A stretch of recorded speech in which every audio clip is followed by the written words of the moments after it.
Hello students. आज हम 11वीं क्लास का पहला लेसन जो है प्रश्नावली जो स्टार्ट करेंगे। तो आपने क्या करना है, मैं फिर रिपीट कर रहा हूँ।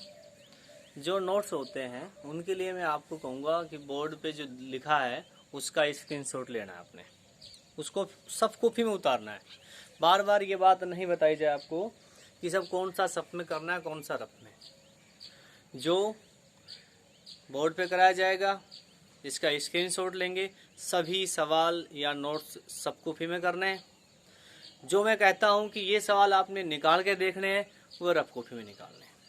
ठीक है। सब कॉपी के लिए काम जो सवाल होते हैं वो क्या कैसे करने हैं वो मैं आपको बताऊंगा बाद में। अभी आप फिलहाल जो काम चलेगा कि सब कॉपी में सारे सवाल नहीं करने हैं। अभी जो सवाल स्क्रीन बोर्ड पे कराए जाएंगे जिनका स्क्रीनशॉट लेंगे वे सब कॉपी में करना है, जो निकालने हैं वो रफ कॉपी में। ठीक है। तो 11वीं क्लास की पहली जो प्रश्नावली अपनी है वो है समुच्चय।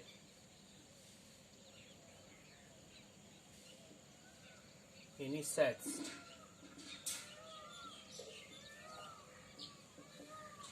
ठीक है। समुच्चय सबसे पहले हम लेंगे समुच्चय की परिभाषा।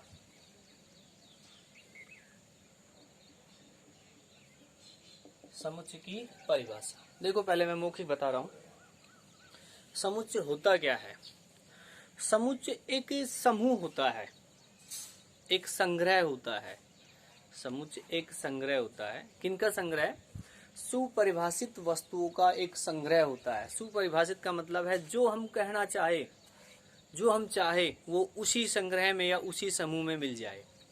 जैसे आप बुक सेलर की दुकान पे जाते हैं तो बुक सेलर की दुकान पे सामान्यतः क्या होता है कि एक लाइन में रखी हुई है 11वीं साइंस की किताब, एक में रखी हुई है 10वीं क्लास की किताब, एक में 9th की। तो अब हम ये कह सकते हैं कि जो पहली लाइन है वो सुपरिभाषित वस्तुओं का संग्रह है। सुपरिभाषित वस्तुओं का संग्रह है किसके लिए? 11वीं क्लास की किताब के लिए। दूसरी लाइन है वो भी वस्तुओं का संग्रह है। वो किनका है? 10वीं क्लास की जो किताब है उनका। और तीसरा 9th क्लास की किताबों का संग्रह है। और भी ले, जैसे हम कहें प्राकृत संख्याओं का समूह, तो नेचुरल नंबर का जो समूह है वो भी एक समुच्चय है।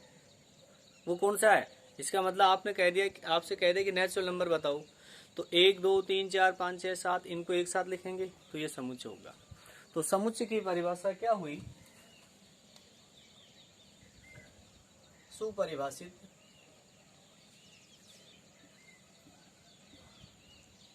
सुपरिभाषित वस्तुओं का संग्रह।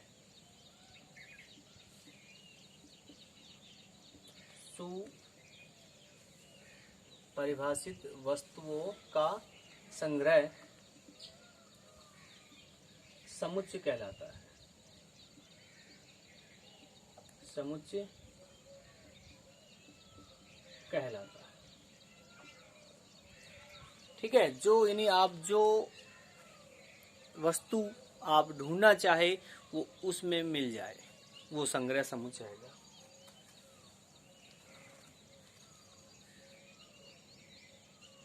अब है समुच्चय का संकेत। संकेत किसे देते हैं? तो समुच्चय को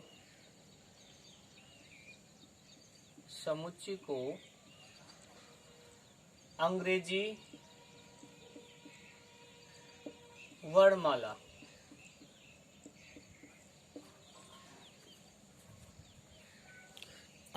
वर्णमाला के बड़े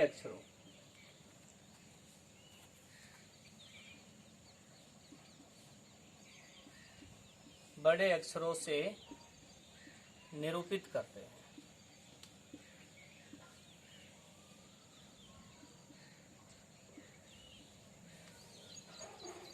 जैसे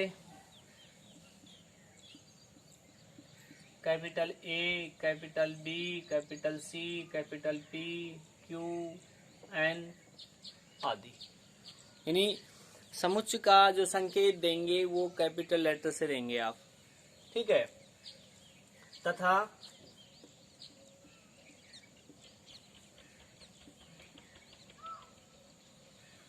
समुच्चय के अवयव को छोटे अक्षरों से, छोटे अक्षरों से निरूपित करते हैं।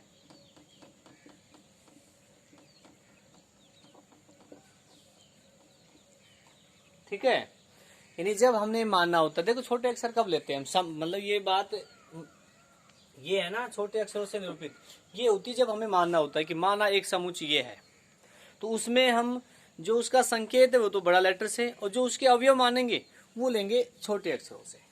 देखो जैसे ए है,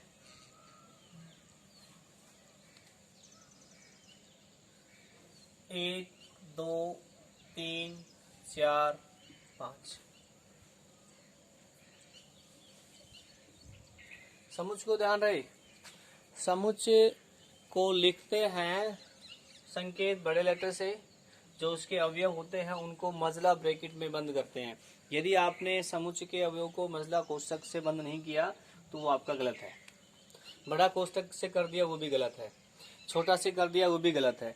समुच्चय को हमेशा मजला ब्रैकेट में बंद करते हैं, ठीक है। जैसे बी है, AEIOU,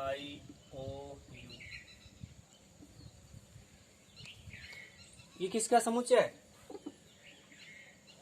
अंग्रेजी वर्णमाला के स्वर का समुच्चय। इसके आगे लिख देंगे अंग्रेजी वर्णमाला के स्वर, ठीक है। अब इस प्रकार से एन होता है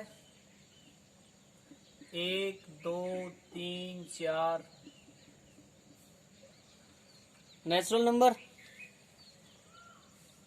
इनका आगे लिख देंगे क्या?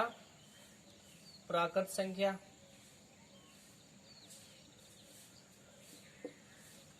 इसके बाद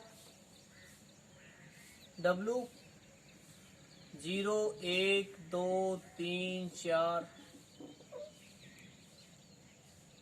जिसको क्या बोलते हैं? पूर्ण संख्या।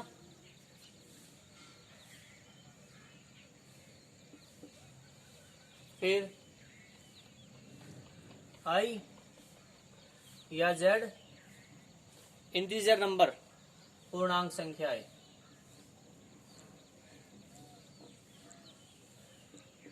क्या होती है? माइनस अनंत, -3, -2, -1, 0, 1, 2, 3 डैश डैश अनंत, ठीक है। इसके बाद पूर्णांक संख्याओं के बाद परिमेय संख्या,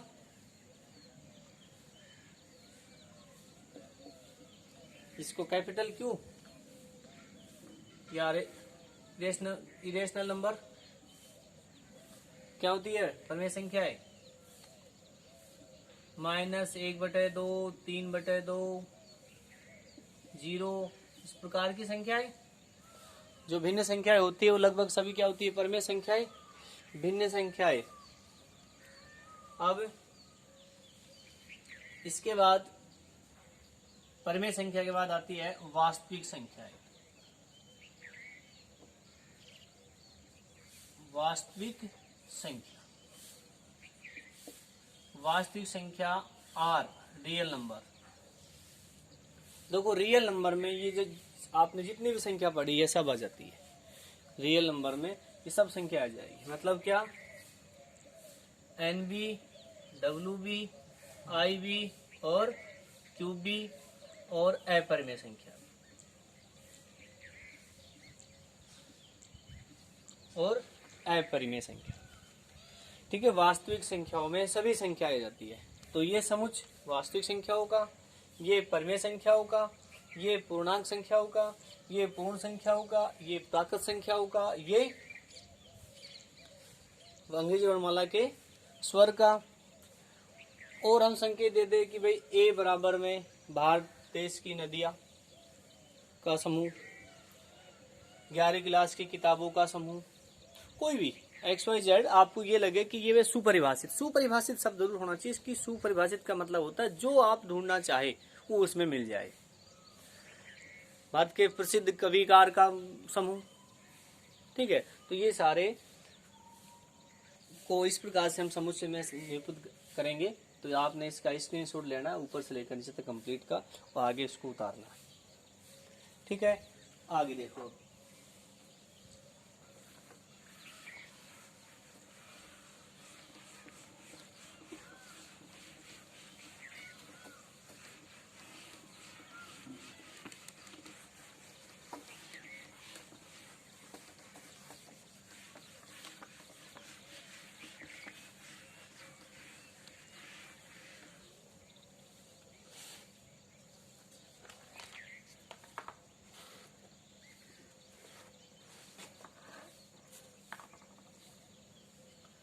अब देखो एक समुच्चय अपने पास है ए, ये दे दिया मैंने क्या, AEIO। तो AEIOU इस समुच्चय के अवयव है। चलो इसको B कह दो, क्या A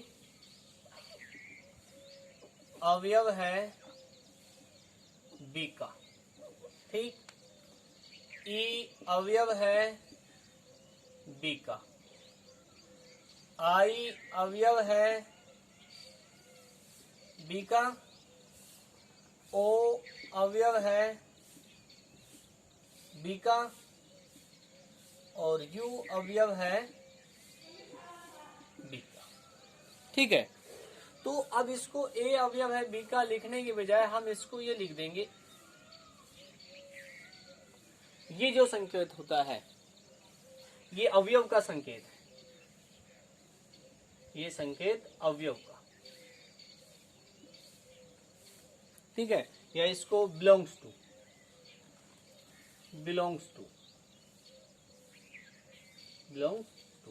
A belongs to B, यानी A अवयव है B का,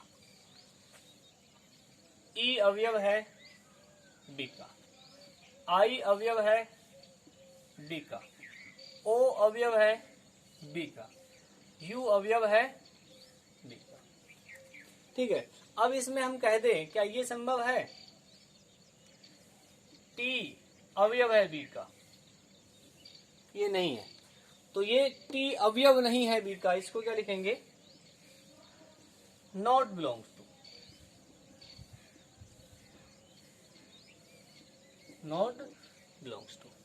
कि भाई T अवयव नहीं है B का, ठीक है। तो इस प्रकार से आपसे पूछेगा, जैसे ये समुच्चय दे दिया आपसे, अब इसमें ऐसे कहिए भाई सही बताओ ये सही है या ये सही है, कौन सा सही है या कौन सा गलत है। तो ये संकेत होता है अवयव का, ये आपने ध्यान रखना है, ठीक है। इसके बाद देखो अब आता है समुच्चय का निरूपण। समुच्चयों का निरूपण, समुच्चयों का निरूपण कहने का अर्थ ये है, देखो अभी हमने पढ़े कि समुच्चय एक तो आपने शब्दों में बोल दिया, क्या, अंग्रेजी वर्णमाला के स्वर, ठीक। एक आपने मजला कोष्ठक जो है वो लिख दिए। तो इनका निरूपण हम दो प्रकार से करते हैं, एक तो यानी हम शब्दों में लिख दे, ठीक है, और एक उनको संकेत के रूप में लिखे। तो पहली विधि है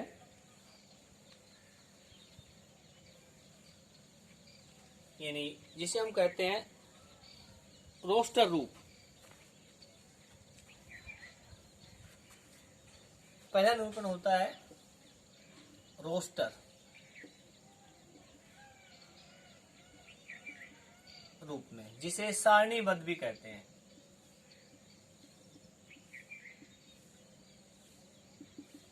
रोस्टर रूप या सारणीबद्ध। रोस्टर रूप में क्या करते हैं,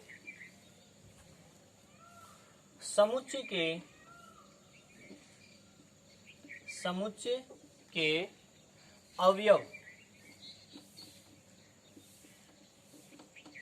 को, समुच्चय के अवयव को, जो समुच्चय के अवयव को अर्धविराम से अलग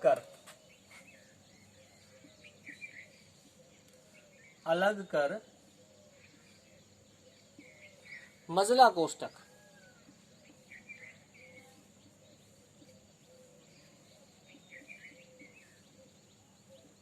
में बंद करके लिखते हैं। जैसे ए बराबर में 2 4 6 8 10, बी बराबर में 1 3 5 7। ठीक है, यानी रोस्टर रूप में हम उनको, जो अवयव है उनको अर्ध विराम से अलग करेंगे और मजला कोष्ठक में बंद करेंगे। इस प्रकार से लिखेंगे रोस्टर रूप या सारणीबद्ध रूप। ठीक है, इसको उतारेंगे आप स्क्रीनशॉट लेके।